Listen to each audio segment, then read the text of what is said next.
And you can feel free to sit up here too if you'd like. We can move these. I just put them out. We can pass them around.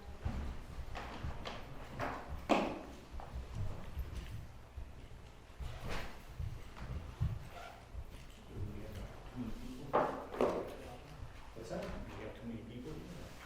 I don't think so. I think the more the merrier, right? No quorum on that part. Oh, you mean for water planning committee? No, we're all set. Just don't talk water planning committee. Don't talk to me. Yeah, no decisions are being made, no official town business is being discussed. This is just a working group.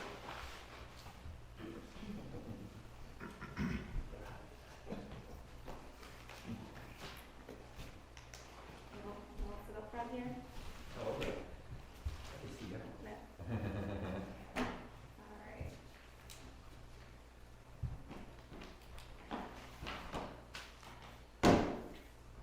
Jim, are you all set with? I am, yeah. Oh, with the- Yeah, oh, okay. it's just pointed at. Oh, okay.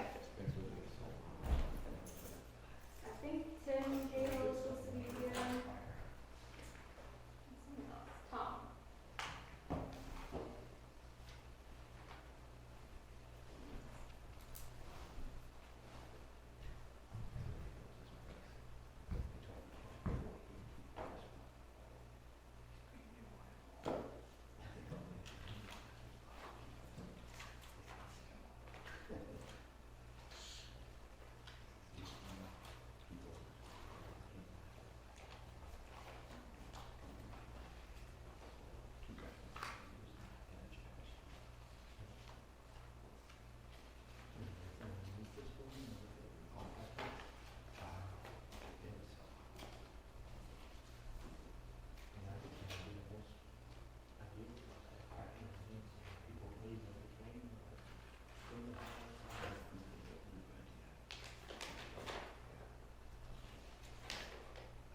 All right, why don't we get started and folks can just join in when they get here. So good evening, everyone, and thank you for coming tonight. My name is Maddie Diano. I work for the Rockingham Planning Commission, and I'm going to be working with all of you on Raymond's Source Water Protection Plan update.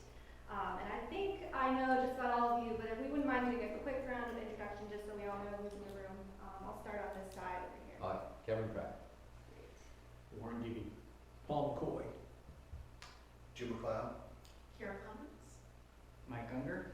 And Bob McDonald. Excellent, thank you very much. I probably should have said who you represent, but I think we kind of know. We have some representatives from around these boards here. Okay.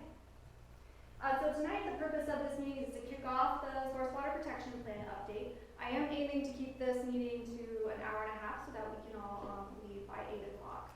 So what I'll do is I'll just start by introducing what the project is in terms of timeline and the steering committee's role in this project development.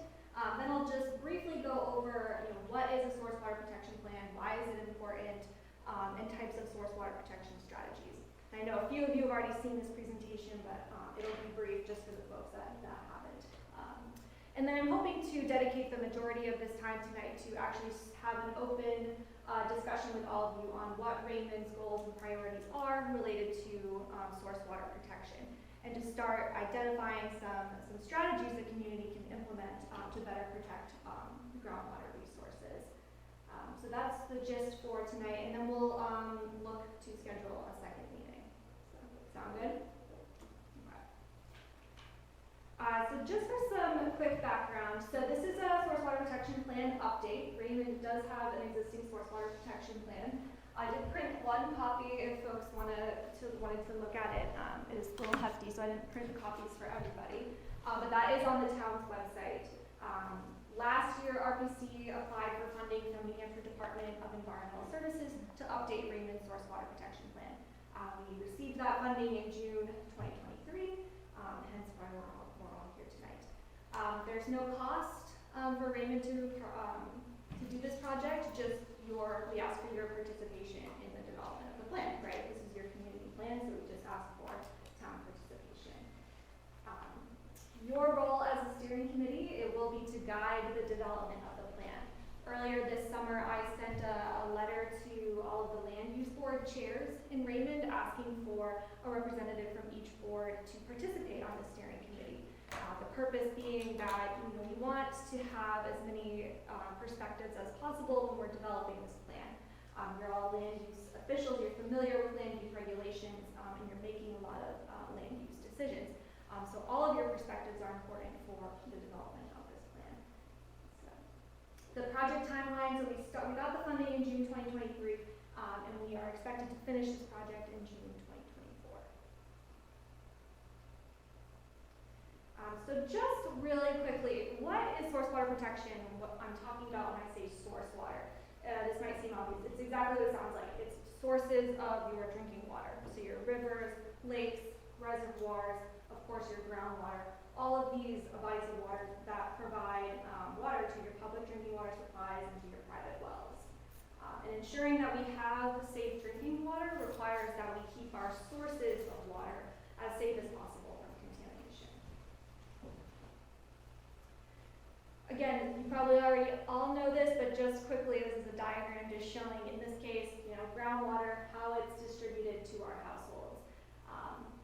And what I wanted you to focus on for this diagram is we're focusing on this sort of first step here. So you're seeing these potential contamination sources to groundwater, so agriculture, sewage plant, leaking septic system. It's an oil rig, but I don't think we have to worry about that here. But all of those types of activities and land uses have the potential to contaminate our drinking water. So we're really going to be focusing on that source level view, protecting our water from sources of contamination. So hence, what is the source water protection plan? It's a plan. It's similar to a master plan. It's meant to be a tool, a guide for land use officials and members of the public in making your planning and land use decisions, especially on planning board, zoning board, conservation commission. There are several different components that will be included in the plan. It will be identifying where your source water protection areas are. So I have these maps sort of up here that folks started looking at, and we can pass them around later. But identifying where Raymond's public water systems are, where are the wellhead protection areas, where's the aquifer, where are the areas that we should be focusing our attention to protecting. It'll involve identifying potential contamination sources, present and future. So things like, auto body shops, this is extreme, but like landfills, those types of landfill or land use planning activities that might have the potential to contaminate our drinking water. And then similar to a master plan, the source water protection plan will have an action plan that will be guided by all of you. So it will identify strategies and goals that the town wants to implement to better protect groundwater sources. What this plan is not, it's not a legal document, so we can write this plan. The town has no obligation to implement anything that comes out of this plan. That's just like a master plan. And it's not evaluating any sort of water infrastructure. I just want to make sure that everyone understands that. We're talking about land use activities that have the potential to contaminate drinking water. We're not looking at any sort of existing infrastructure. And similarly, this plan is not a corrective action plan. It's not going to address any sort of existing contamination. This is a forward-thinking, long-range plan for protecting current and future water sources. Does that make sense? Just a question, because you mentioned landfills, so we do have a couple of locations that are Superfund / brownfield. Yeah. Do those get identified as existing within the plan? Yes. Okay. Yes, we will identify all existing potential contamination sources, but we won't. There's not much in the way of sort of mitigating. Any plans to address them? Yeah, that's sort of Gotcha. being taken care of currently in one way or another. But we will certainly identify them on the maps here, and I'll show you sort of what that might look like at the end. Good question. Thank you. Again, so it might be obvious, but why even protect our drinking water sources? No one wants contaminated drinking water, right? And the more that we can protect our sources of drinking water, it reduces the risk of contamination down the line, which costs money and time and energy to treat that water if it were ever to become contaminated. Also, having healthy sources of drinking water is beneficial for wildlife, it's beneficial for recreation use. And by putting these actions in place now, you are protecting future drinking water for future generations. So when we're talking about source water protection, some of the strategies that we might consider or discuss that would better protect groundwater resources would be riparian zone restoration or preservation. So maintaining those vegetated buffers along wetlands and water bodies, so they capture pollutants that come with stormwater runoff and prevent that sediment and those pollutants from entering the waterways. Land protection and conservation. This is probably one of the best ways to ensure we have safe sources of drinking water. So working with the Conservation Commission and landowners to preserve large tracts of land, especially land near water bodies. The planning board encouraging conservation subdivision type development where large pieces of land are conserved in exchange for more dense housing or whatever development. Best management practices for agriculture and forestry, so limiting the use of pesticides and fertilizers, establishing no-cut zones especially around those riparian areas. Best management practices for stormwater runoff. The planning board actually has up-to-date and just adopted very stringent stormwater management standards, but some other examples could be implementing some sort of regulation that requires developers to put in some low-impact development techniques in their designs or green infrastructure, things like that to reduce pollution from stormwater runoff. And then similarly, local ordinances to limit certain activities within those source water protection areas or the wellhead protection areas. Raymond does have a groundwater conservation overlay district and does restrict what can go in those areas, and there are certain uses that are prohibited. But perhaps that's something that we might consider looking at again. Can we strengthen it in some way? Can we add to that, etc. And then probably one of the bigger strategies for protecting source water is public education, right? There's a lot of ways in which residents and businesses can reduce their impact on potential groundwater contamination. So encouraging residents, for example, to get their septic system maintained regularly or inspected regularly. Picking up after your dog when you're out for a walk. Looking at environmentally friendly cleaning materials for washing your car, limiting the amount of pesticides and fertilizers in your garden. These all seem like very small actions, but collectively it has a really big impact on water supplies. And so public education is really, important and a huge component to source water protection.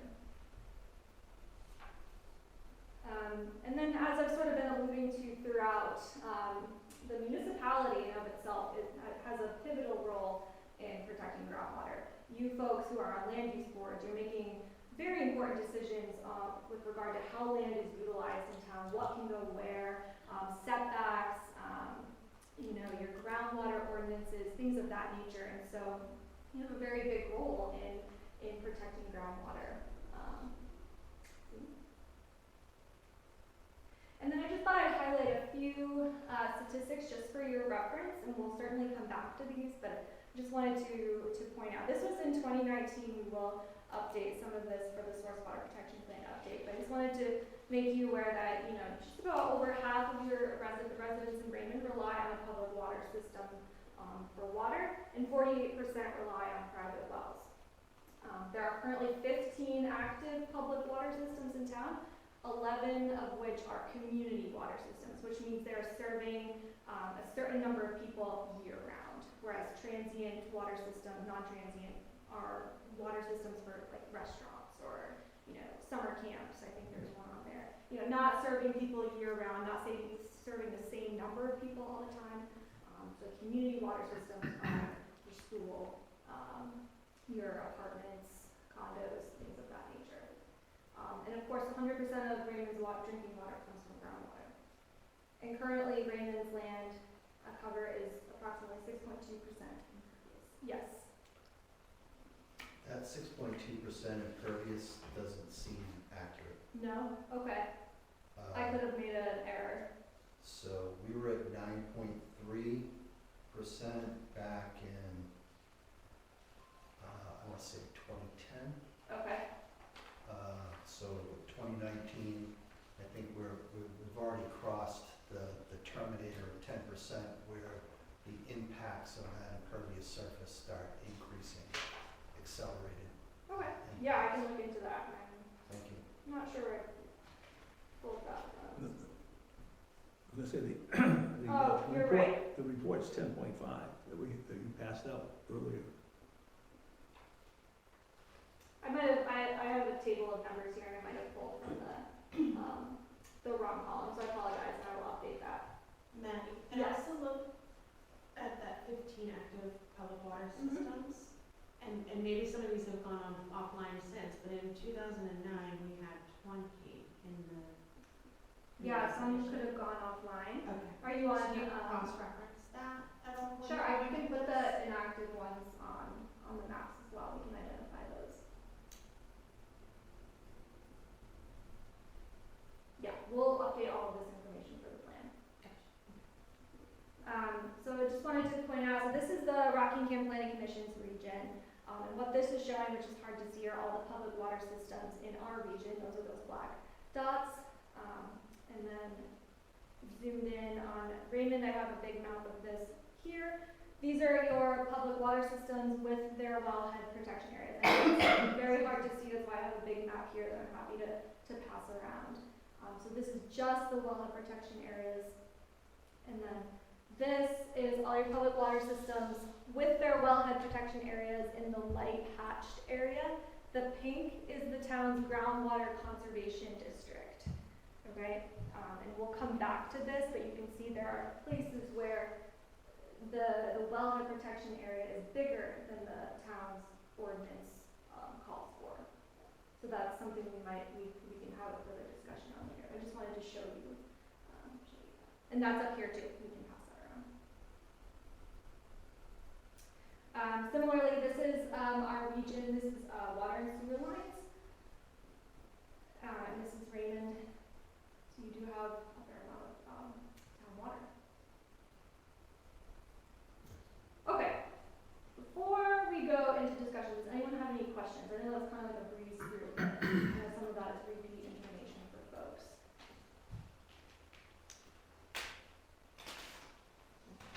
I do have a question regarding the wellhead protection area map. and, Sure. I might be able to answer it just by looking at it Yeah, closer. I can't read the screen. I know, and these tables aren't very great for these maps, but we can certainly pass them around.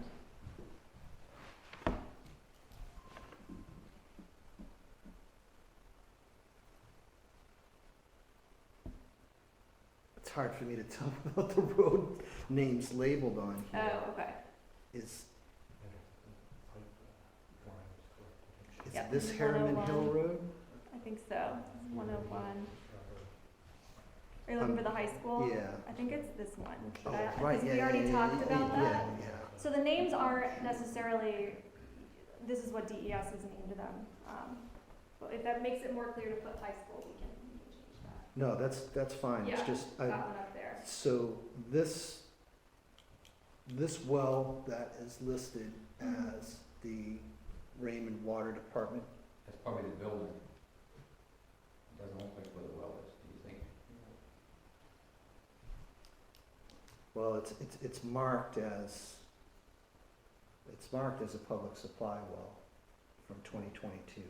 Yeah, it's So, a community water system. so is this hashed area here that's delineated, is that for this? Because Yes. it's not really Yep. centered on here, it's No. sort of So, offset. yeah, so different, so Jim is talking about why some of these wellhead protection areas are sort of shaped like an amoeba. This is dependent on the type of well that it is, and it also depends on the amount of water that's being pumped out of the well. I don't know what those numbers are that DES assigns to the wells, but it's just dependent on the type and the volume. Usually these are pumping larger amounts of water. So those ones that are not circular shaped, Yeah. like down at the one that's almost centered, that has all of our gravel pack wells. That's So- where you're. That's sort of determined by the underground, the subsurface water and Yep. stuff, whereas the bedrock wells is more of a radius. Yeah, it's, But- again, yeah, if it's it's all dependent on the type of well That- and what is allowed to pump out every day. Right, so that well that is shown there at the high school is a deep bedrock well that should have a radius around it of the default is 4,000. So unless that they've delineated somehow at some point to get to that different shape, but that's the only bedrock well that I've seen in Raymond that doesn't have a radius around it, so. Yeah, this is the radius that DES has, put for that water supply. Well, So yeah, those that's not a based radius. on hydrogeological study. Right, It's a large groundwater withdrawal, so they had to do an actual hydrogeological study to delineate the wetland protection area, and get that approved by DES as part of the large groundwater withdrawal permit. so even though it's a bedrock well, it doesn't matter that it's not radiused. Right. Like a Yeah. gravel pack well isn't radiused, it's set up based on where the water is. Yeah, above 40 gallons a minute, you have to do a full large groundwater withdrawal permit to actually delineate the wetland protection area. So it wouldn't be a circle. That's post 1998. Okay, Yeah, there are a lot of different regulations for different types of wells. I can check on that though, of course. I'm not sure why it's that shape, and I'm not sure why the radius isn't like what you're saying, but this is what just DES classifies these protection areas.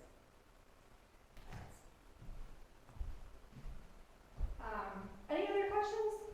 Does that all make sense to everybody? On the impervious Yeah, surfaces, I had one here that said 10.5, and you said Okay. it was 6.5. okay, let me We check. need to all find that out stuff. what it really is. Yeah, absolutely, and that's going to all be updated anyway, because Okay. that was 2019, so we'll do a 2023 update on that, or 2022, whatever the best available data is. Yeah, sorry about that. I don't know what I did there. Yeah, it looks like the piping map is also a little, Yeah, these are from 2019. I was gonna say that. So we'll take another look at these, I just wanted to just sort of orient everybody, and yeah, we'll absolutely update these. Okay. Any other questions? Okay.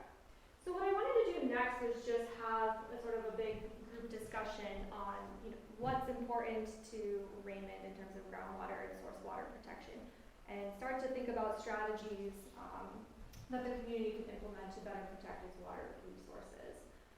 So what I mean by that, we're thinking, so these are just a few examples of types of strategies, certainly not all encompassing, but when we think about, types of strategies, types of actions, what rises to the top to all of you? What do you think the community needs to do more of or less of to better protect water resources in town?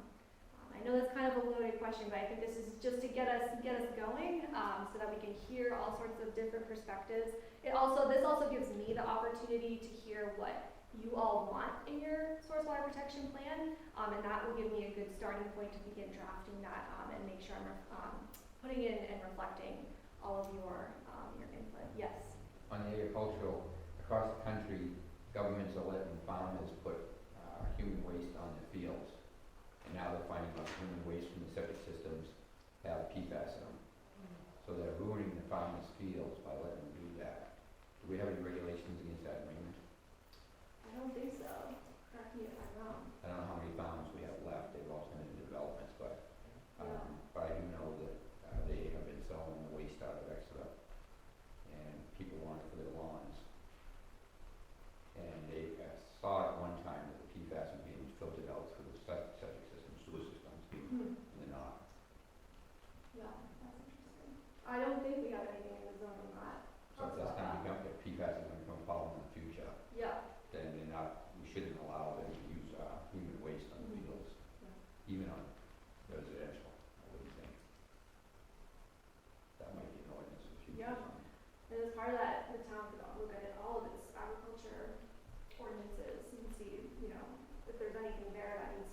opened or taken out, excuse me.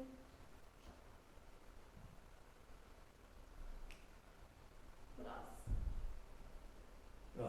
Probably the education of local industry and the public. Mm-hmm. I mean, I remember when, before the seventies, when all the stuff was going into the river. Yeah. The sewer systems Yeah. on the river, so we really cleaned up a lot of the land. Yeah, and I brought a couple, just sort of, in case this spurs any ideas, just some examples. This is a completely different project, but something that communities are starting to do is sort of create these guides. This is a completely different project, but like, so this is for municipality, this is for residential, just with strategies that talk about how you can reduce your impact on water resources. So something like, just so get the. I was just curious, are they doing anything with these old dumps? Because what they used to do is like the Kingston dump, for example. That dump, you would go in, they burned it. They burned the trash, and then they put sand and gravel, put sand over. The Exeter dump's the same. They're on the same aquifer. It's a huge aquifer, but all the dumps in the old days were all turned out to be on the water sources. Yeah. Because they had gravel pits. Mm-hmm. But they used to burn it and the trash was gone, okay? Like that Kingston one, that little river runs right beside it, and it goes through there, it was never sealed. And they got methane blowing up through there, and Yeah. are they planning to do anything with these old dumps like that? I mean, I'm not familiar. it's just a time bomb waiting to Yeah, go. yeah, no, that's huge. I'm not familiar with what But goes into that You've got permitting. the Exeter old dump, there's Mhm. two of them, they're sitting right on top of the water. Matter of fact, they got the water tower right by the dump. Okay, yeah, And that's a big aquifer. And- yeah. But we have certainly. one here in Raymond too, Yeah, where the water needs to be protected, but these things that go back and haunt us. great. Yeah, I'm not familiar with how those are permitted and what happens when they're And our Raymond at dump, capacity. we had to close our dump down because we polluted the water over there back in the 25 years ago. I mean, that's another area that probably should be checked out, because that could be seeping in. Yeah, I'm fairly certain that's regulated by the state of New Hampshire, but certainly it can be a concern. On education, Yeah. I'd like to see, and not that it would be something that this group would do, but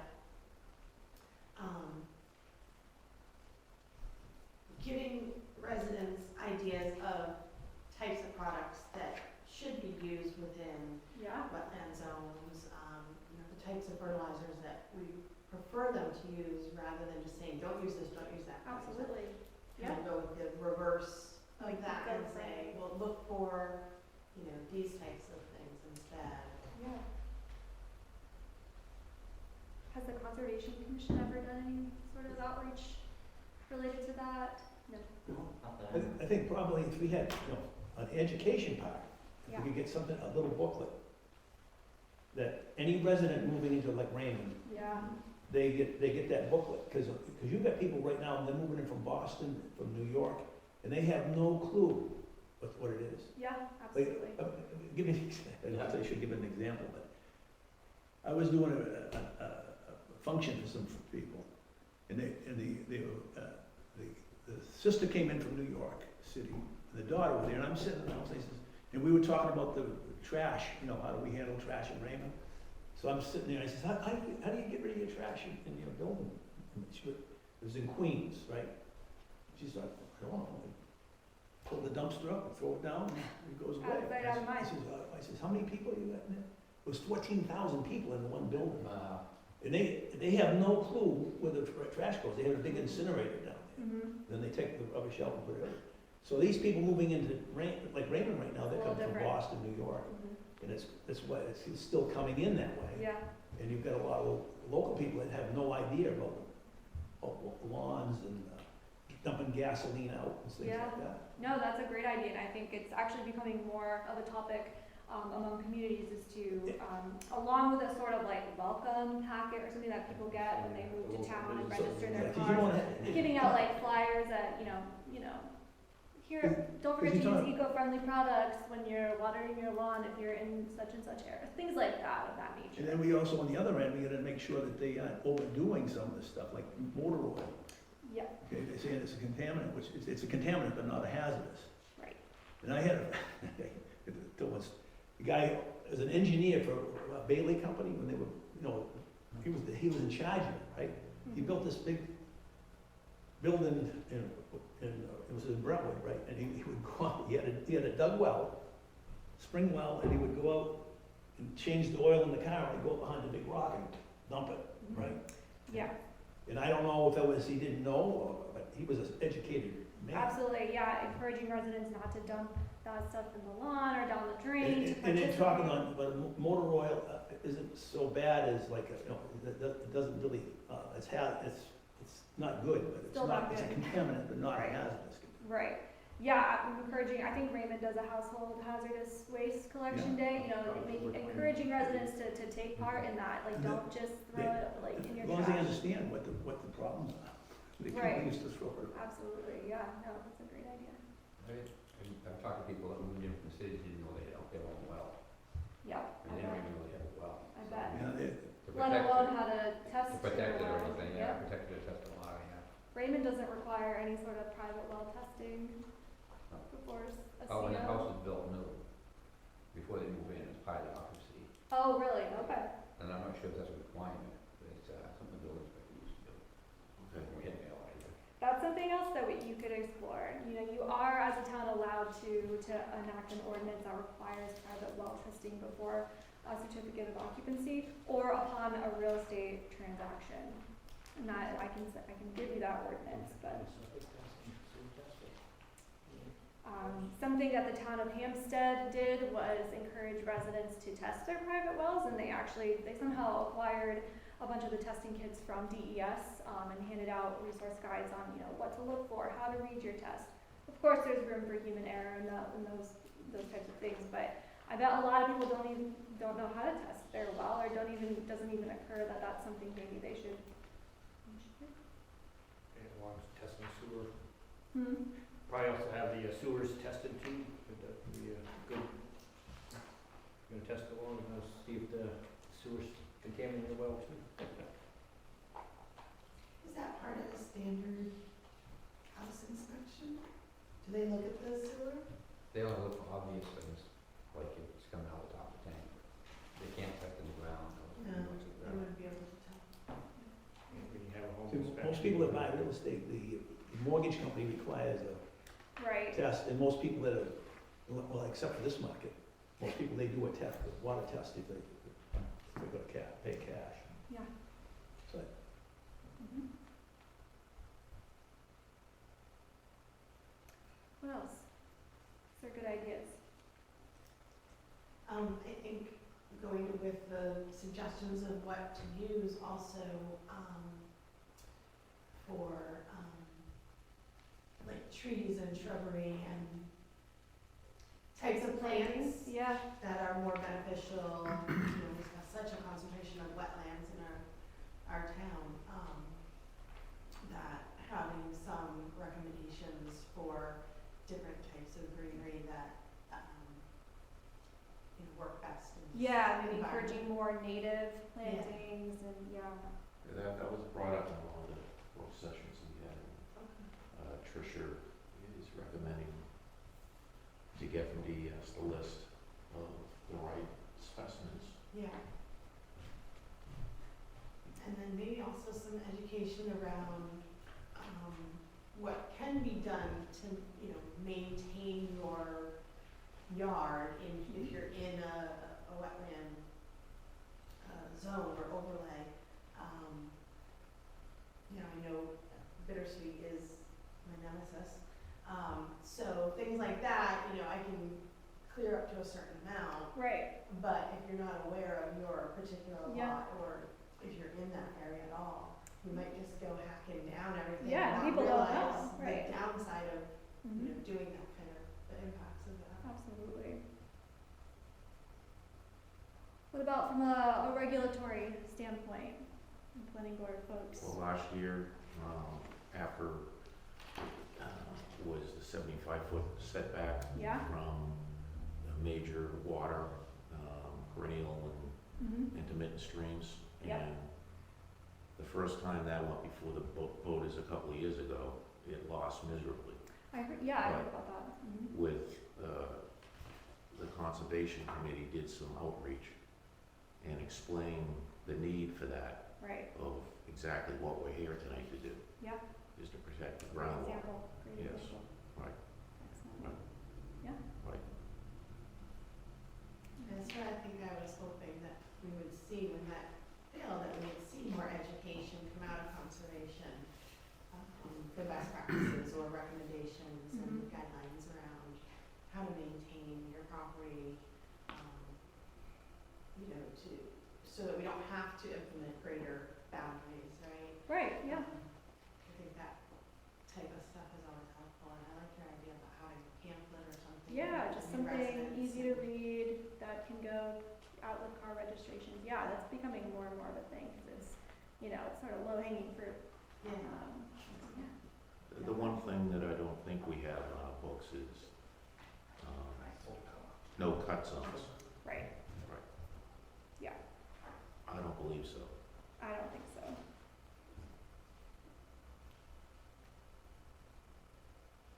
That's one of the things that we had brought up at a planning board meeting. We were looking at possible zoning ordinances for this year, Mm-hmm. is a 25-foot no cut zone.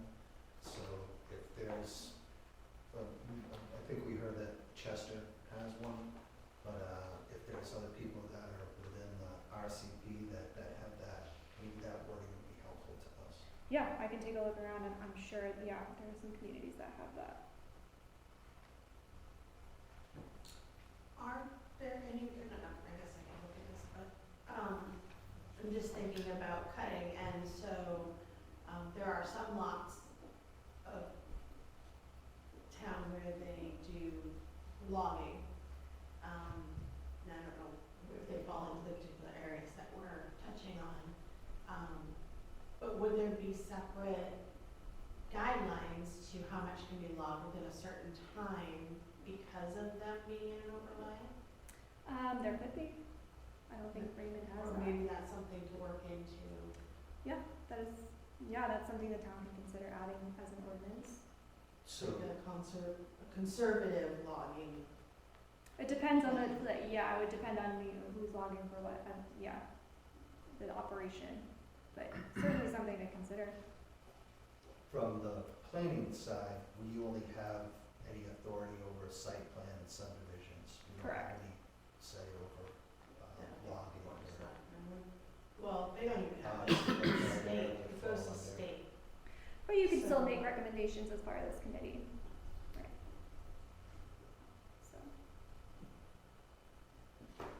So you would say limited cutting trees? That's what I was thinking, is for areas that are within these zones, this, the overlay Near the districts and Yeah.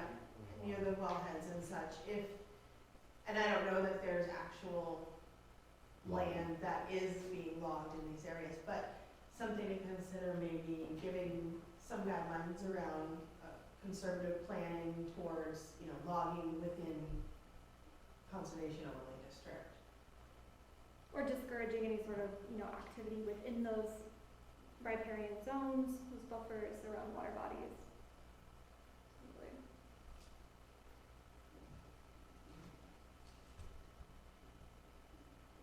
Salt use is another Yeah. one, and planning board has done some things on a case-by-case basis, but I don't know if that's a possibility for an ordinance. So requiring minimizing salt use, salt application? Yeah, reducing Yeah, salt use. yeah, we do have something like that in the stormwater regs, but certainly something to consider looking at again.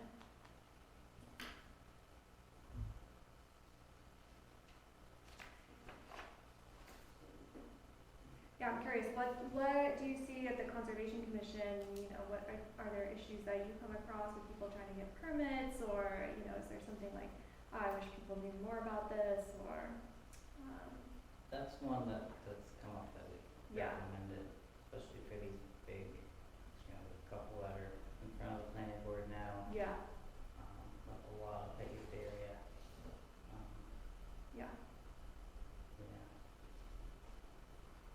been pointing out, snow storage, yeah, Snow storage, yep. it's just too convenient to Throw a little- plow right into the wetlands. Yeah. So if the angle of the road or the pitch of the road gets to be extreme, the salt is gonna be needed more, right? We have a requirement in town that there's a certain angle of the road. Mm.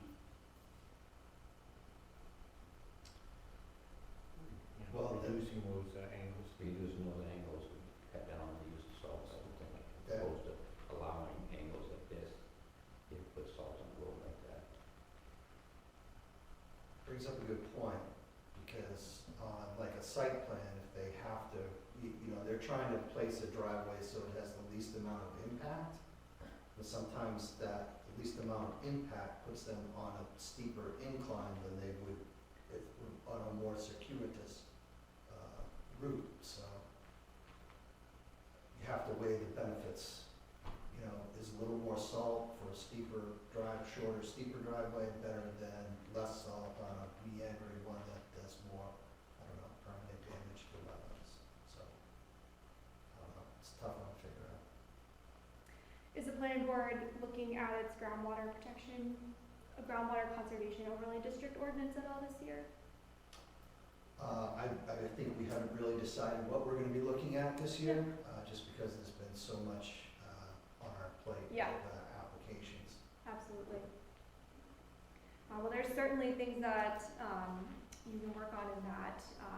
The town of Fremont requires a bigger lot size in the aquifer protection district. You can increase buffers, there are setback requirements, you can add more prohibited uses. There are certain things you can do to the ordinance to make it a little more strict. If that's of interest, I'm not suggesting or saying you should, I'm just saying these are types of things that you can consider looking at. I think the general consensus with developers is that we have smaller lot sizes than larger ones. Or you could change your impervious cover requirements. I think, what is it, if it's over 15% of the lot, they require a conditional use permit, correct? You could change that to 30%.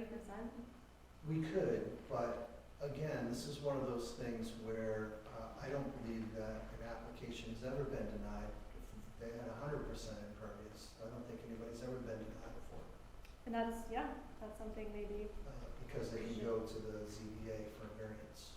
So we can put as many rules as we want in, as long as there's a variance that they can get. Dunkin' Donuts. Dunkin' Donuts, I don't think has any impervious surface, except along the roadway, which is probably state property. Well, The towers. one thing that I was thinking about regarding density and impervious surface is when somebody has a lot that, if I can just sort of use this as an example, they've got a lot this size, let's say that this is 100 acres, and they want to, and there's no wetlands at all. And they want to develop 25% of it. So they're gonna have 25% impervious surface. They get a waiver or variance so that they can do that.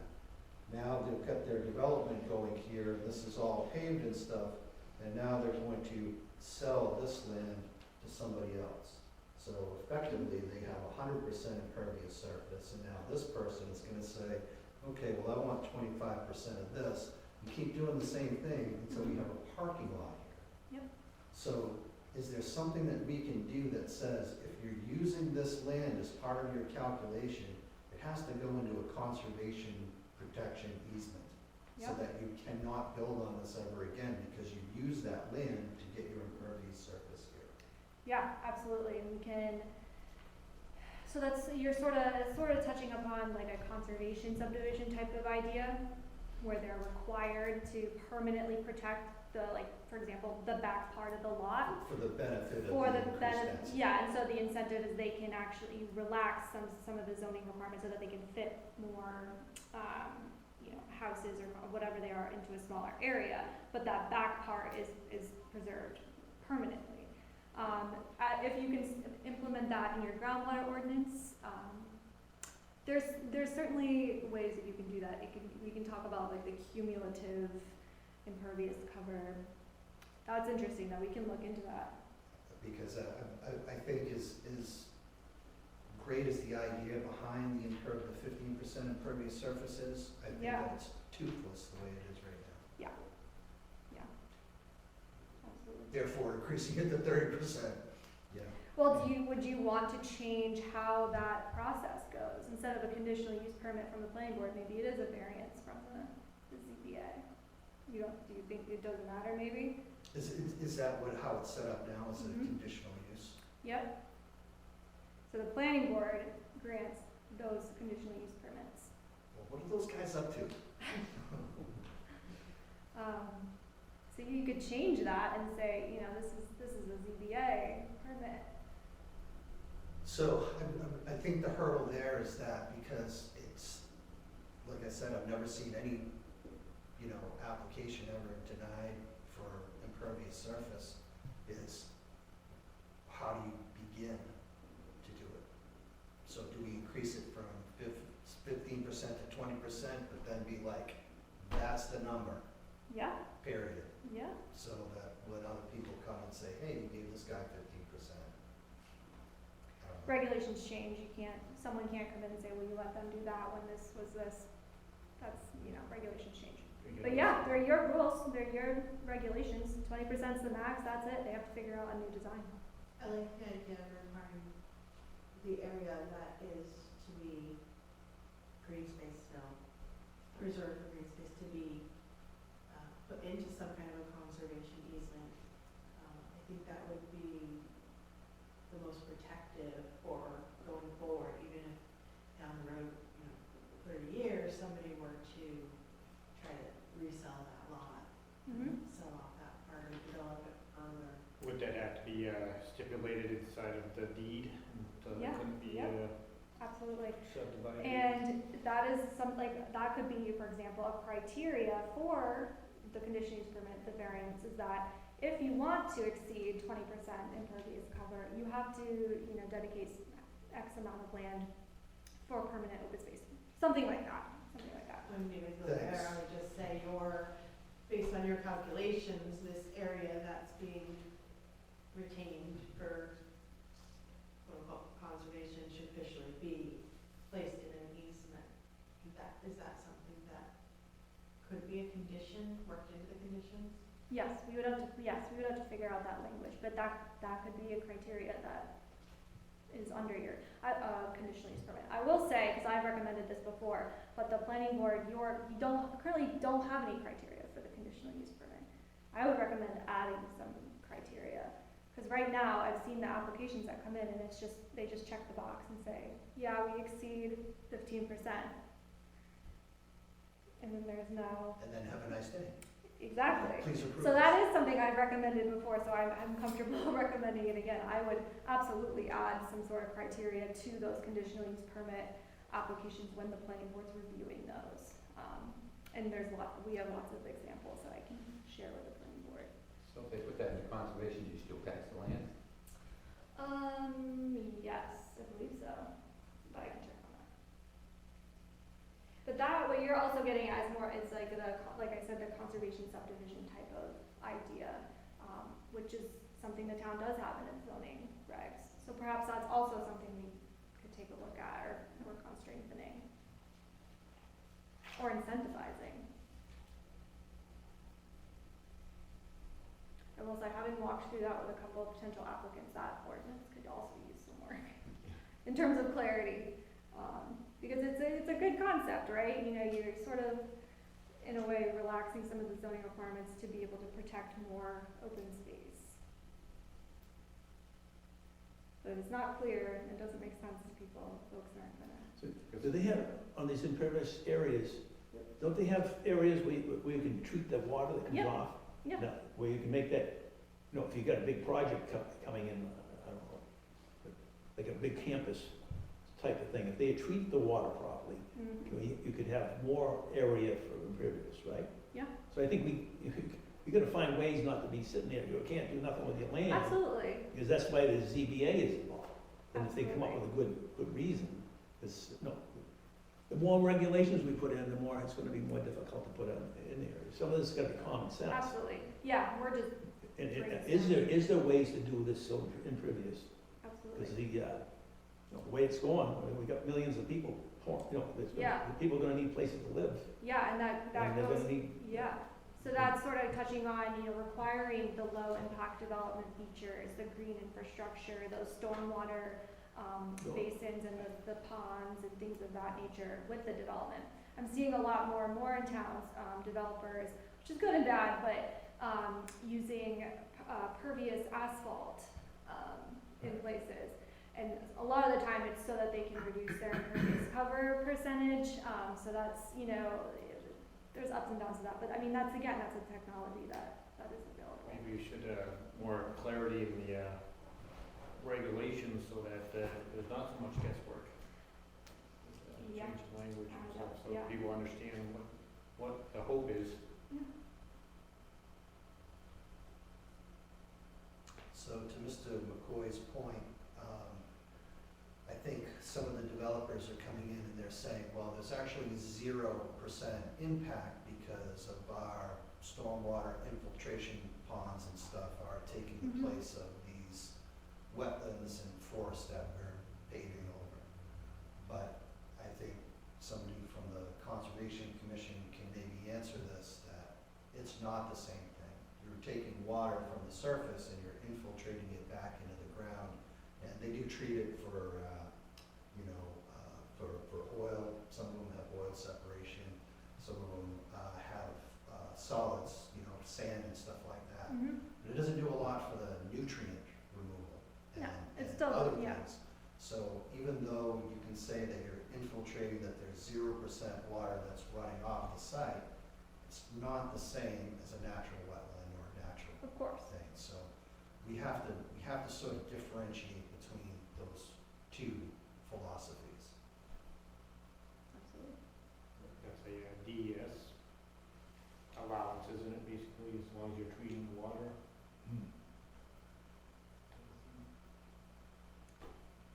Yeah, no, it's tricky, and that's, I But hear it that all the doesn't, time. but if it's going through, it finally goes, it does filter through. Yes, it Negative is nutrients treated from the and ground, then it released goes back out, into then the it goes ground. into the wetland. It is. So it is getting. But I think what Jim is saying is, a lot of the argument a lot of the time is there's no impact because it's, it's being treated with X, Y, and Z before it even gets to the groundwater. But there's always an impact, right? It's not the same as the natural cycle of water through a forest as it is through pavement. What other types of variances are you seeing at the ZBA?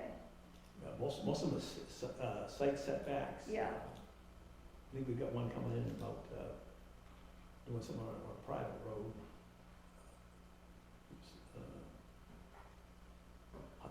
We have, mostly it's setbacks. There was a wetlands issue Yeah, on pre-existing lots. yep, That private road is impervious surface. What's that? That private road is impervious surface. So this is, yeah, It's a dead road. yeah, yeah. yeah.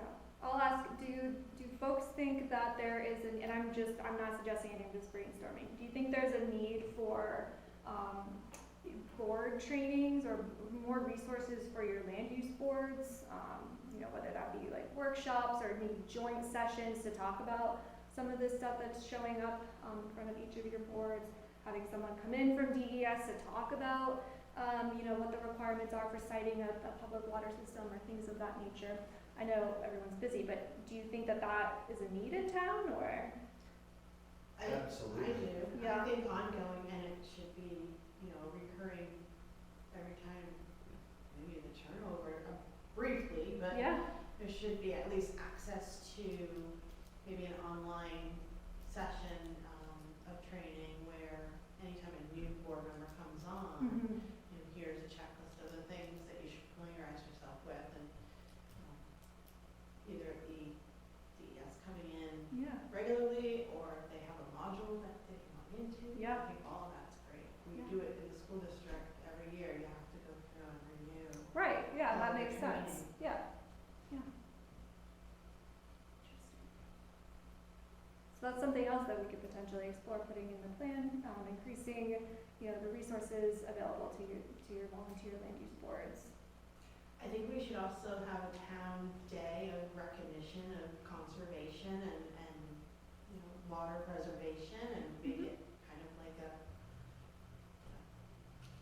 not have water balloon plates, but something that is engaging for Yeah. families and Mhm. people who are maybe new to town, and whether it be part of town fair or separate kind of probably a separate recognition day just on itself to kind of just start raising awareness would be helpful too. Absolutely.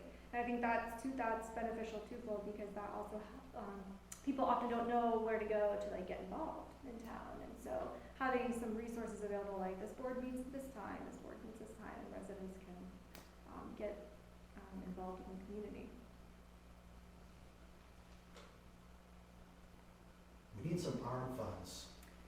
I was wondering who was gonna bring up funding next, so I was like, there's- this is the first time I've heard that come up right away. There's a project that has exceptional vernal pool on it, and I'm just wondering, because I have no idea, what is the process to try and get a project approved to be able to accept some ARM funds? Because I think that the applicant in this case would be amenable to doing something Yep. along those lines if they're allowed to proceed the way that they want to proceed now. Right. And I think that having, some close monitoring and not just looking at, is this, creating a channel, to this vernal pool, but is it actually affecting the wildlife and the pH levels in the water and just test everything about it? Mhm. And I would like to see something like that, but I don't know. Yeah, and I'm sure, Mike, does the Conservation Commission deal with the ARM funding? We have the same frustration. Okay. Yeah, we Yeah. proposed projects to the other developer that they're filling 3 vernal pools. They're gonna pay over $1 million to the ARM fund. Mhm. And we would much rather have seen the mitigation happen in Raymond. Yeah. The story we were told was DES didn't accept any of the projects that we proposed as equal or in function or type, and sounds like that's the direction they're headed Hmm. now. It's gonna be harder to get projects in town, and payment to the ARM fund is gonna become the default, and then Mm. so then how do we apply for the grants? Yeah. It's all the well-resourced towns, with professional staff, or Right. highly trained volunteers who can write these grant proposals. and Absolutely. Put in the culvert and. The we- town's not Excellent. interested in volunteers writing grants, for the record. So, that has to be done in conjunction with the head of the department that the grant's being submitted through. That's something I learned today. We're granted out. Yeah. I think we're maxing out on our Because, towns. well, there was a 2024 local source water protection grant applications are due on November 1st. Yep, that's what this was. And, Yep.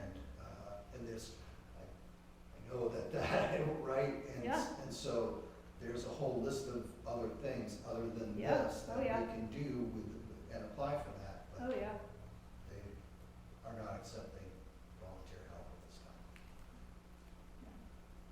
So maybe might be beneficial to have, like a joint session with staff to talk about what types of funding sources are available, and so how to even apply, and, maybe some sort of checklist or, I don't know, some sort of resource the town can utilize, to get going on some of these grant opportunities, something like that. Sadly, the word is they don't have time for it and you can't do it for us.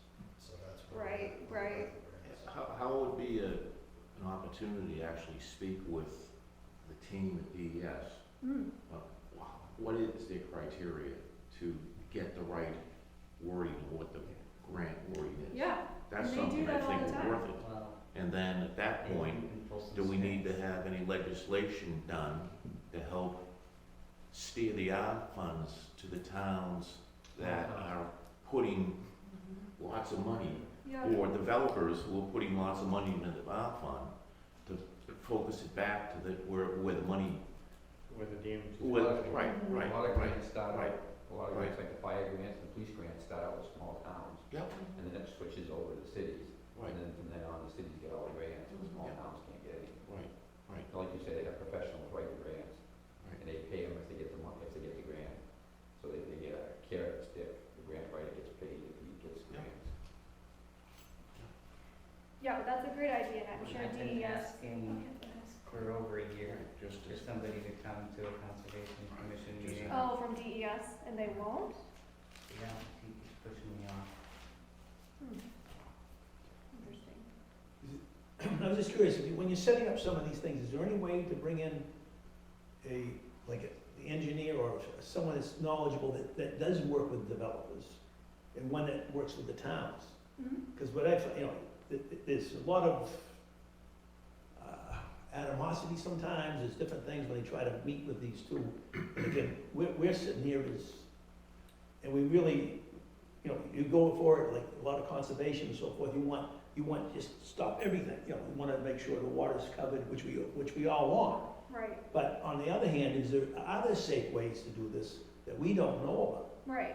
And it seems like there's a battle. I mean, I've been in many, I have meetings with the planning people, and you gotta go with, they bring their, engineer in, and you bring your engineer in, and they go back and forth, and they say, well, yeah, it's okay, that's all right, this is all right, and then. Yep. Then you find out that the guy changed his mind, and then you gotta go back and do it over again.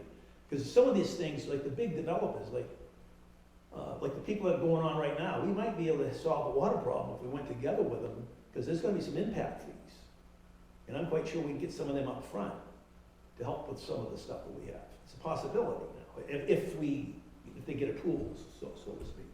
And you've got other things that we can do to make the town more prosperous, I could say, or more appealing to the right type of industry. Because right now, we're in, between this and a lot of things going on, it's not looking good. And we have an opportunity to grow, because we happen to be right smack dab in the middle. When people consolidate, they want to come to Raymond, but they're not coming to Raymond. So I think we should be very careful on the regulations that we put in. And the other thing we gotta take into consideration is the land that we have in town. Yep. One of the problems we have in the town, we have a tremendous amount of wetlands. We have a tremendous amount of rock. Mhm. That, like you mentioned, one of the biggest problems we have is that when they built these houses on whether it's 2 acres, 1 acre, or whatever, is that they put the house right where they could put it, right? Then there's a ledge over here, the well's over here, the septic's over here, and they wanna put a garage in, right? And they gotta swing it around here, and then they gotta get a side mount. Yeah, running out of. Because the house is just land. sitting right, the only spot they can put it, Mhm. between wetlands and all this stuff. Yeah, And we get more strict on this and that, we wanna make sure the water's protected, but we don't wanna over-regulate. absolutely, absolutely. But so, and the other thing that's a problem, we're talking here, this engineer, like some of these guys coming into town, they got big pockets, but what about the small guy? And that's what you hear, well, this guy's gonna make $1 million and all this stuff, and then he's just starting his business and he wants to put in a little shop. And we go, well, you gotta have this, you gotta have that, which as long as it's, a lot of it's legitimate, but understand, if we could get together, bring some people in that are involved with the towns and with that, and maybe we can get an education on this, so how things can be protected, but maybe we don't have to say, well, we want the town just to be, conservation land. Yeah, I think that's a great idea. Another thing like they did in Europe, they had to do it, they put see, the biggest problem you have here in Raymond is you go 2 acres, 5 acres, whatever, is you're actually causing sprawl. Yeah. Like like Raymond right now, downtown creates more tax money than Long Hill Road does. When you have a big piece, when you think of taxes. And when you start sprawling, like the town, like Boxford, Massachusetts, right? Can't buy a lot of land under 400,000, whatever. Houses are way up there. But you know what, they were gonna have a decrease in population, the way it's going, by 2030. And then when they start doing that, they're gonna have a problem in that town, Mhm. just like all these other, over the years. So there's gonna be It's a We want the water protected, there's no question about that. We're gonna make sure we come up with the right ideas. Absolutely, there's a balance to be struck. There's a balance between everything, and if you get everybody's ideas in there, I think that would be good. And it also makes things, say, hey, listen, these people are listening. They're trying to talk to this, and they're doing that, and they're not trying to be, whatever, just, this is the way it is, and go, you're gonna get away. Yeah. No, absolutely. Yeah, I think those were some really great ideas. I heard a couple of things, and so maybe having your town engineer come in and talk when you have, maybe a joint work session or something, and teach you about, what low impact development techniques look like, maybe like actually what it looks like on the ground or something like that, and ways in which the board can enact these regulations where it's not overbearing or over restrictive. So that, yeah, I think that's a great idea. And I think something else that this town might really benefit from would be a build-out analysis, which is what I kind of was hearing when you were talking about, land. There's not a lot of developable land left. A build-out analysis would show you exactly which spots in town have the most potential for development. It takes out like all your wetlands, all your setbacks, your aquifer, everything, and shows you sort of what's left. Yeah, it's actually a very neat planning tool. And it's, I think they did that once back in. yeah, I remember years ago. I'm sure that They you said the have one. maximum we could ever have was 18,000 for one of them. Yeah, it's a really neat planning tool. It might That was be very something small that would population benefit for the size. the town. Yeah. I guess I was thinking back to the ARM funds, Yeah.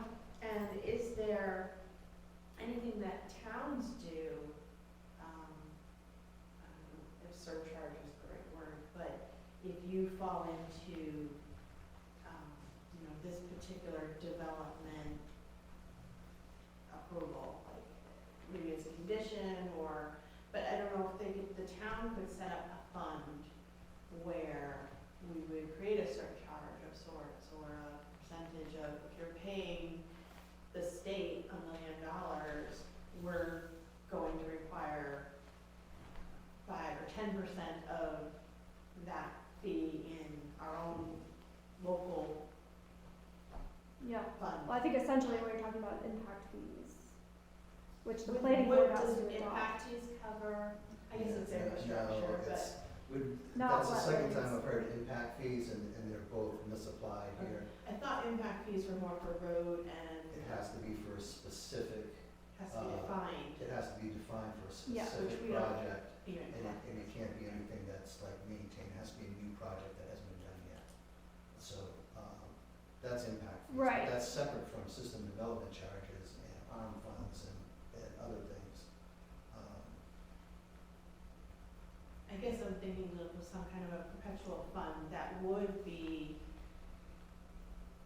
utilized to, say, restore, a wetland over here that was impacted, on conservation land. Yeah, if you're going to if you're going Going to fill in over here, you have to contribute to some town fund to maintain Yeah, something maybe it else. goes Some into sort of like offsite conservation mitigation fund or something like that. or education even, or, impact. Yeah, that would be a town. Well, A town the ordinance. state gets the money, not like before they were making. The only, That's why they were buying all the funding land. I've seen We've is got two conversations going on now. change of use. When a piece of farmland changes use, and I think is it 10% of the sale price, Paul? What's that? The change of use, state Yes, fee? yeah, from the assessed value. So it's 10% of the sales price that is applied to that 10%. So when I first moved into town over, 35 years ago, 100% of that was allocated to the Conservation Committee. Then over the years, it changed, that a portion of it now goes to the general fund, and I don't know what the percentage is that goes to the Conservation Committee. 50/50 now. It got back up to 50/50? Okay. The change was off and on, didn't it? Right. Over the years. Right. Current use. That's the only funding that I'm aware that the Conservation Committee right now has access to, is change of use fees. So do we need to talk to the state legislatures to, Well, that's what we were talking about, the DES fine for that $1 million down Yeah. there to Right. exit 4. Right. They're keeping it all. Right. And, Right. and I asked them if there's anybody available, and they said, yeah, if we came up with something fast, but I guess we don't have the wherewithal to come up with something fast. And, so, there should be like, if you get stopped for speeding, there's a 5% fee that goes to training. Yeah. So if they're gonna take money from people in the town, there should be some kind of a 5% fee or some kind of a 10% that goes back to the town. 100% of it shouldn't leave the town, I wouldn't think. So I brought that up regarding ARM funds with DES and to see if there was something that we could piggyback and be like, well, if you're charging them $1,000, can the town then charge them $100? And they said, good luck. That would be double dipping though, wouldn't it? Yeah, they said we Yeah. couldn't do it. And That's why you so have to get it through them, it would be a long time. how it's done isn't, it's not simple. I can't figure out how it's done, but if we can figure out how to do that, that would pay for this, for sure. So would that be legislature then to? That's what I'm thinking, should go to Yeah, town. to go to DES, so DES would have to ensure that a certain percentage of monies being withdrawn from a town is reinvested percentage in that stays in town the or town. available Yeah. back to that town. We have to stay in town, and then be used, and there'd have to be a list of what it could be used for. Right, It would have to be similar stuff to whatever the fine was. right, then that same umbrella. Yeah. Yeah, and I can look into see if, any other towns in our region have done something similar. And that's something that both sides might be able to get onto, be in favor of money coming back to town Mhm. instead of losing it all, Yeah, probably have to and see then what- money coming back to conservation. Probably have to see what the cities have done, because I'm sure they figured it out. How to- Maybe, yeah. Does the ARM fund, does that remain in a purpose towards restoration or conservation? I can't say specifically. The one that I think folks are talking about that's over $1 million, I think it's designated to be spent within a certain watershed. And, but that's like, I don't, Michael, you may have a better, Yeah, it's bigger than the Lamprey River watershed, it's the whole, what do they call it, Salmon Falls, so it's Mm. anything that drains to the seacoast. Yeah. And then they have a competitive grant round once a year. And looking for projects that are restoration type projects that's similar in nature. Mhm. But to try to put a project like that together, it's at least some, yeah. Why? How did they put it to you? If you can pull it together fast enough? We don't know how to pull it together. Yeah. Pull it together, you have to have a need, you have to have a big need, and it has to be pulled together with a lot. We've got all of those We've things. got We just all- need to know how to get it to Like they used to say the shovel public. ready, they used to say like shovel ready, I mean, you have to have a plan ready to go, you know, to give it to them. You can't just say, would like to do this, you gotta have a whole plan figured out. So somebody's gonna be paid, an engineer of some sort probably. The whole plan figured out part is what we need to have defined so that we Yeah. can do something productive with it. Absolutely.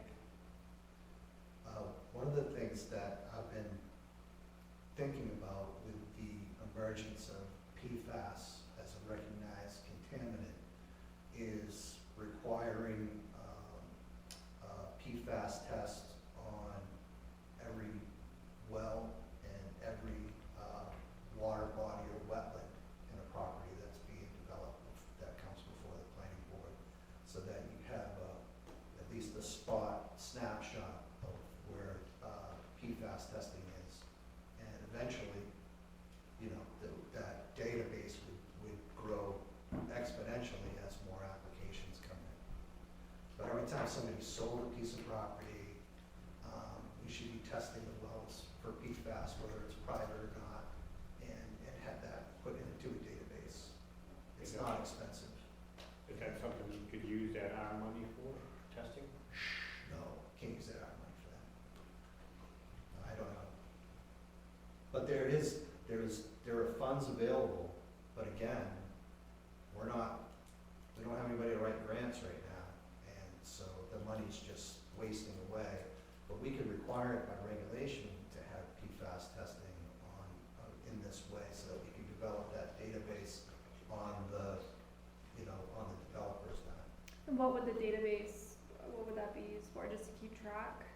Well, it's later on, like if, so one of the things that we've done is on a project where there's some historical uses that are of concern, is that we want to have some PFAS testing done in a few areas so that we have a baseline. So then when they do their project and, 2 years from now, and it's tested, we can say, oh, well, this was the baseline then, it hasn't changed. So even though it might be elevated over current regulations or something, that's where it was 10 years ago anyway. It hasn't Right. changed. We have a data point that we can use. Yeah. Yeah. Like I said, like a snapshot. Right, right. Absolutely. Who governs, the blasting activities and the frequency and monitoring of how those may impact certain areas? So if you're close to a wellhead, I would think there would be some guidelines as to how much within a certain span and testing that would have to be done prior and maybe ongoing throughout to just ensure that It's on the planning board. this plan works. It is, but the way that our regulations are written right now, somebody just needs to go to the fire department and fill out the application and they can get a blasting permit. Prior to that, regulations, they're supposed to be able to show that they've met all of the criteria before they do that. And some of that is the planning board determining at what radius are you going to need to pre-test the wells before you do your blasting based on that. And that's not getting done, or it's getting done sporadically because there's no controls over it. It's one of the things that we're trying to pull back now, but it's all regulated under 155E through the state RSA. 155E is the excavation. I know, So I've let me just- seen, That doesn't include the blasting that is done incidentally for, oh, we have to blast this thing off so that we can put a building. Right. Excavation is for commercial excavation, it falls under, but the blasting that I'm talking about is with sites. Let me just, can I add something to that? And the New Hampshire Department of actually New Hampshire State Police has a division for fireworks and blasting. And the fire chief answers to them and does the local work on it. And that's where the thing came today. You have to have like $1 million insurance to protect all the neighbors. And then any blasting within 1,000 feet of a house has to be, you bring in a third party person to look at the house. They video camera the house, it's like $1,000 to test. And that protects both people. It protects the homeowner, but it also protects the blaster. Because somebody could say afterwards, like foundation cracked because you had blasting and it was already cracked. right. So the video would prove that that was not true. So then, the only person in my 29 years that ever refused to do the pre-blast survey was the town manager. And they blasted for the well on Long Hill. Mhm. Other than that, everybody else doesn't need to do it. I know I've seen conditions in approvals before that define that, certain things be tested, pre-blasting, and then, periodically throughout, but no real regulations about, how much blasting, can happen consecutively or. So I think the weak point is the chemicals from the blasting, ammonium nitrate and all those things that are left over afterwards. We don't, in Raymond, test for any of that stuff at any point. But the seismograph machine is set up by a third party, and the company pays them to come out and set one up. And the fire chief, if it's a mine and keeps doing it over and over again, they can say they want multiple machines set up. And when somebody complains, they put it on somebody's lawn to make sure that they're not having too many P particles per second. And there was a state regulation on that, and that's a sealed machine. So if it's blasting too much, it will show up in the machine. And that's when the state can get involved, if they blast too much. A lot of times you see them blasting on a Friday, they'll do, what they should have done in 2 blasts, they'll do one blast in the morning, so they don't have to be working in the afternoon and they're gone. And we've actually gone out and found the equipment's like added as they left, and they do a massive blast in the morning, just so they wouldn't do 2 blasts in a day.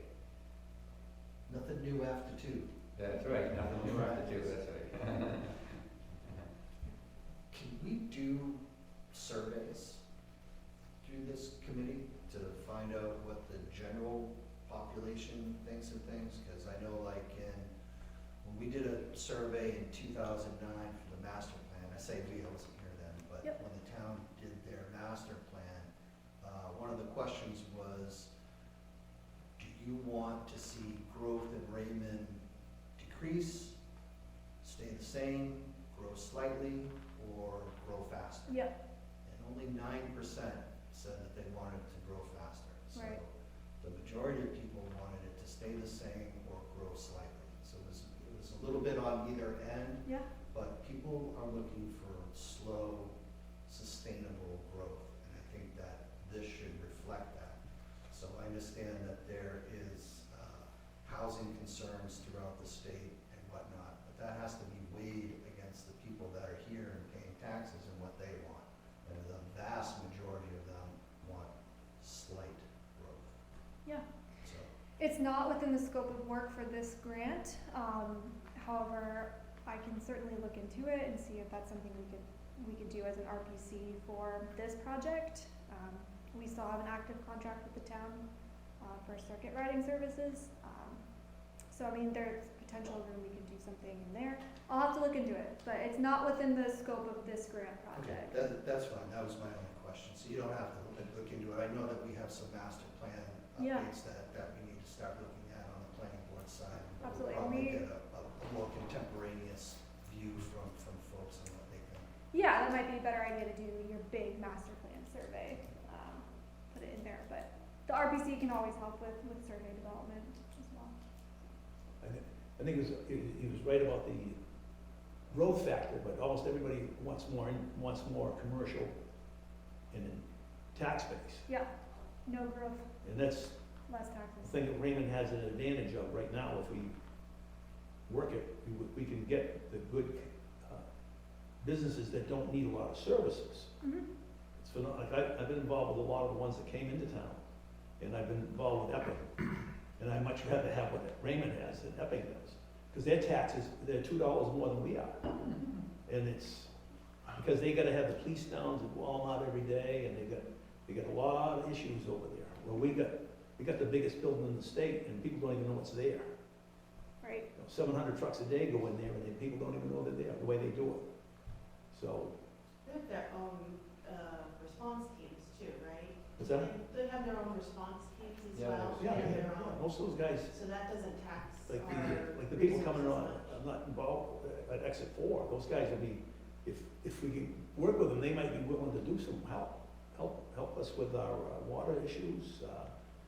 We got 2 or 3 big companies coming in right now that may, if we work with them, we can get them to help us with some of this stuff. Who Some of them got a few works with the developers to do that sort of thing? the town manager. They think, Town manager. Yep. you've got, and I'm talking about the CDFA in Mhm. Concord, right? Now, I've been bringing this up for a number of years.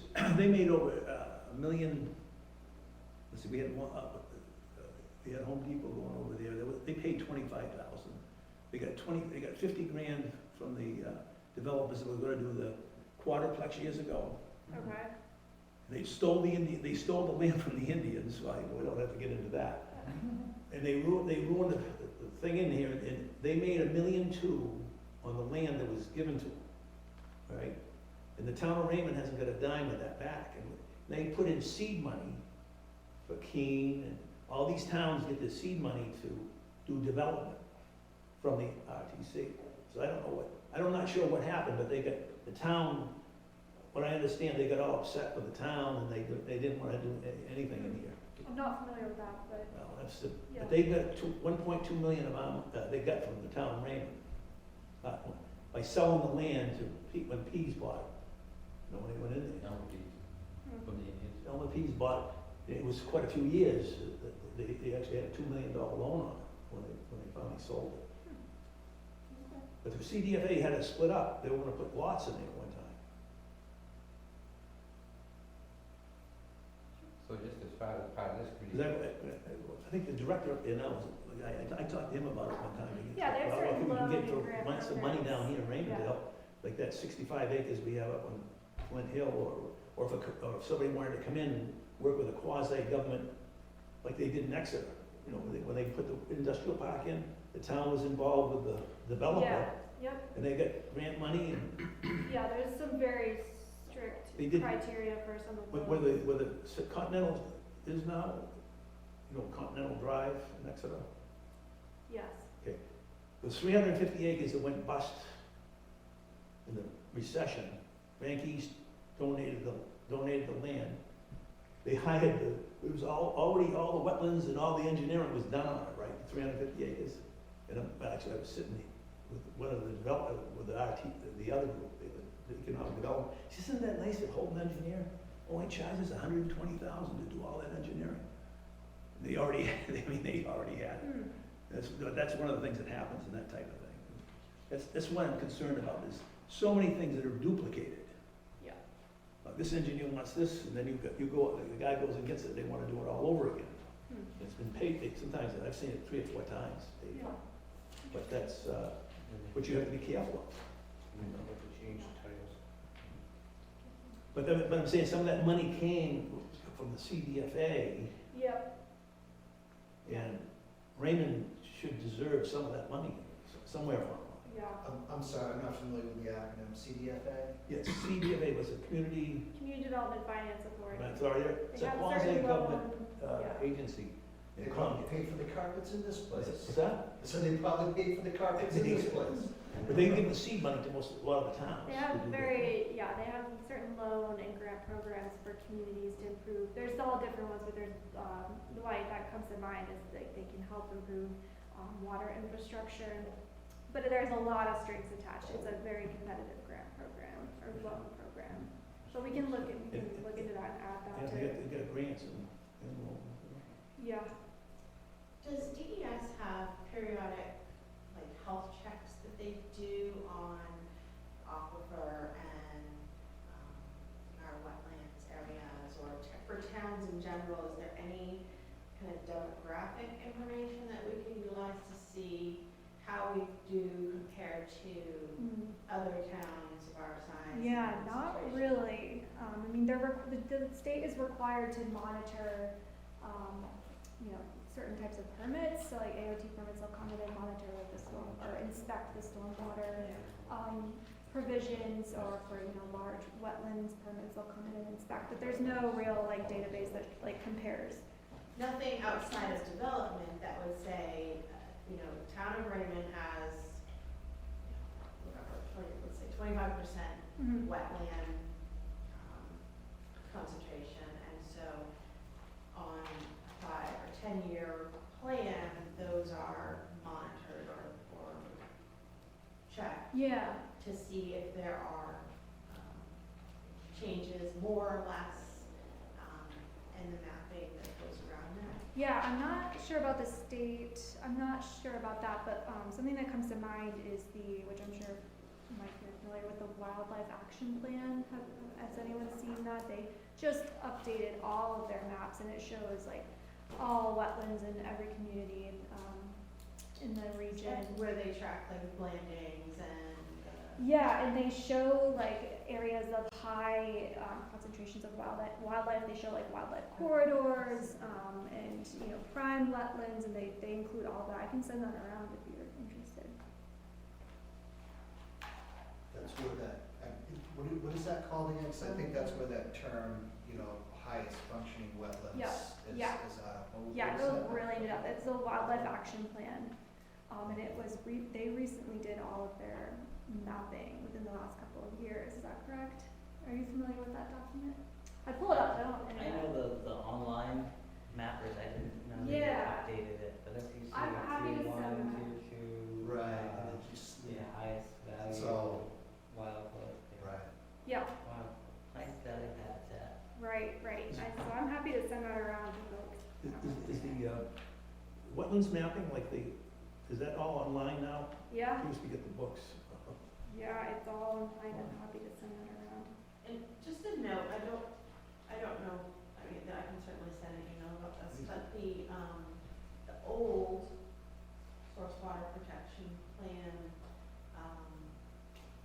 doesn't appear to be coming up, but it might be the link. 'Cause it looks It's like weirdly on the website, but it's, for some reason, it's uploaded in segments, and I don't know how or why that is. Yeah. Which one are you looking for? So This from rural housing the that has the maps. town's website. Rural housing, they came up with they used to have used to get the maps in Epic, but they had the rural, it was rural housing without, Oh, yeah. Oh, it's so up they were there, the ones that handled, it was, no, farmers. and then documents. Rural, yeah, was farmers, but used to be able to get all your soils maps and stuff there, Oh, because they closed that shop. that might all be online too. But that's all online now, is it under USDA? The actual I document. just. Probably I was USGS? initially trying- What? USGS, Geological Survey? USGS, I'm not sure. I'm not sure, but, in any I case. still have the book. Okay, I don't wanna hold Change it. anybody up, but this is great conversation and some great ideas, to get us started here. So, what I'll do is I'll compile everything we talked about, put them in some notes, and I can send those around to folks, and if anything was missing, just let me know. I'd like to have another meeting in about a month to start, putting some of these ideas on paper and start reviewing, a draft plan and start putting it together. I don't know about the space yet, but do Tuesday evenings generally work for folks? Yeah, okay. So I'll look at that and I'll try to get it at the school and see if we can find a slot in there, but otherwise it might have to be here again, but It's a good spot. yeah, it's a nice This is spot. fine. Yeah, it's a nice spot. You got plenty of parking right next to it. Yeah. Yeah, so I'll figure that out. But I'll look perhaps at Tuesday evenings, maybe in November, hopefully before Thanksgiving. But was the doodle poll okay for folks? Okay, yeah, okay, great. I just one Yeah. question, is there anywhere in New Hampshire, what they call, not a TIF, it's not a TIF, but it's a regional area where people, like for example, Raymond, we've always had we've always had the water, where Epping had the sewer. Mm. At one point, we were gonna try to do a sort of a swap. Extend that, yeah. Not a swap, but we were gonna try to bring the sewer up and they were gonna, Yeah. During Martha's time, I think we gave away our gallonage that we can dump in the river, right, from sewer. Martha gave that to them. something happened. Yeah, it was supposed to be a deal back and forth, so we But gave then- away our gallonage. I know in Maine, they'll have up near Bangor, there's 3 or 4 towns that together. Like for example, here, you got Nottingham, Deerfield that are basically residential. And then you got Chester, right, and then Chester, Candia, and then Epping. Mhm. They did a regional thing, and so the schools, they worked a deal out with, the way they did the commercial end of it was, that would probably, like Raymond's a central location, we got the commercial, but we were helped with our schools, but some of the money that came in from the commercial end went to those towns. I mean, Yeah, so that'd be something probably a like wishful thinking, cooperative. but it Yeah. it does work out. No, absolutely. And they're not all fighting for the industry. Yeah, yep. No, that's, It's funny, 'cause a lot of towns really want that industry, yeah. and other people don't. But you need the infrastructure to support it, Sometimes don't, absolutely. but Candy doesn't either one. I don't think, if they had a good company come in, they probably like it. Right. Because what the people are gonna be doing now is doing more sort of campus style.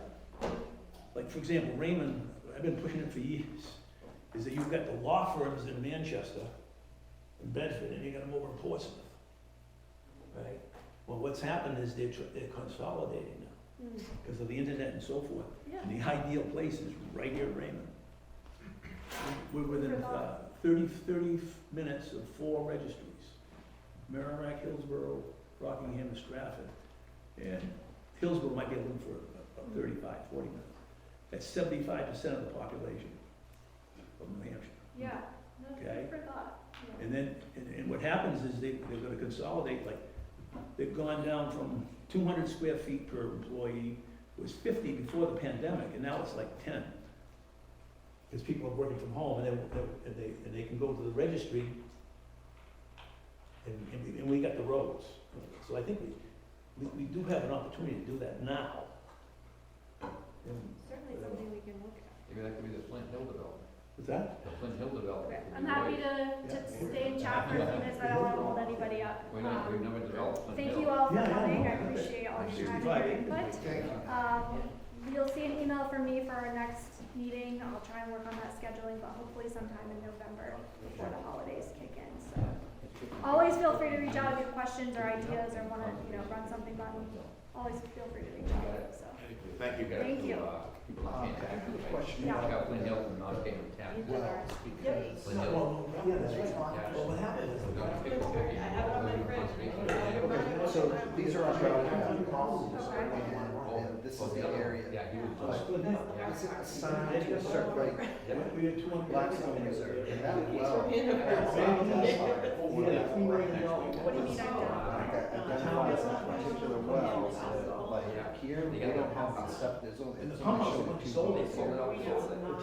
Each of these wells has a separate identifier. Yep. Is there a way to find out what the identifier is for the individual well protection area?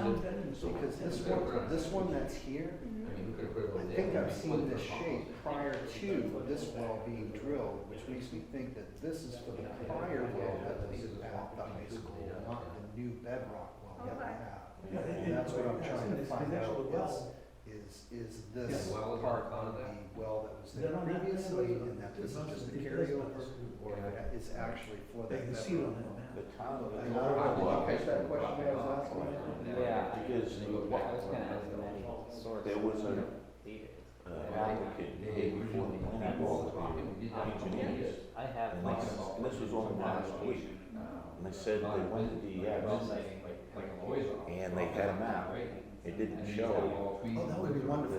the town, well, that's why they're up by the high school. That would be So they- great, 'cause that's what I was trying to, like, So- these two, This just must the wells aren't identified, right? And then we have this one, and that one is not identified. So when I'm seeing this on the map, I'm saying, well, these two radiuses are, and this is not that radius. wells up here. But if it is for this, I'm guessing that that's the road around the high school? Yeah. Okay, so then this is approximately correct, although I think it's actually more, but, I mean, on this map, it's, Okay, all right. let's say that that's where bedrock well one, our well number 4 is. What you're looking for is well Then before. can we determine that this wellhead protection area from 2022 is actually associated with this well and not the previous one? That's why I brought it up, because the applicant had a map like this,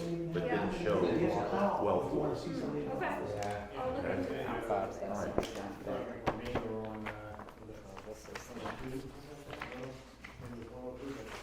The clip from that report.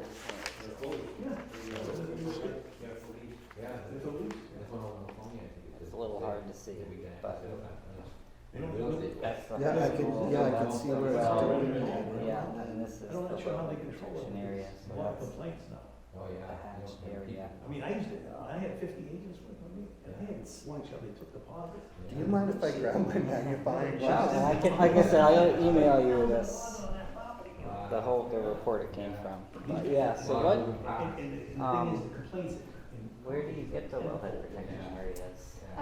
These DES, guys stop. were supposedly 100. From the one-stop data mapper? Yeah. Is a wellhead protection But right now, area it's making a difference. 'cause label. you know, Yes, I believe so. I believe that's where our staff got it. I can double check on that. I did not make these maps, but I know they were made today.